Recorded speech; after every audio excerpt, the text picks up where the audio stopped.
আলুর চুলটা কাটার পর আমি এখানে ডিমের তরকারিটা রেডি করছিলাম মাঝখানে। তো যাই হোক, এই যে আলুগুলো প্রথমে আগে ভেজে নিয়ে কড়াইতে তেল দিয়ে নিলাম, এরপর জিরে ফোড়ন, তারপরে তেজপাতা, এগুলো সমস্ত ফোড়ন দিয়ে আমি মশলাটা আর কি ভাজবো। যেমন পেঁয়াজটা আগে ফ্রাই করে নেব, তারপরে যে পেস্ট করে রেখেছি আমি আদা, টমেটো, রসুন, কাঁচা লঙ্কা পেস্ট করে রেখেছি, ওটাকে দিয়ে ভালো করে আমি কষিয়ে নেব ডিমের ঝোলটাকে।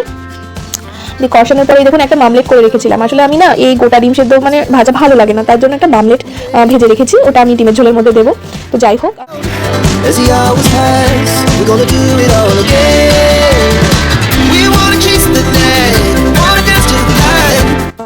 এবার আমি ডিমের ঝোলটা পুরো রেডি করে দিলাম।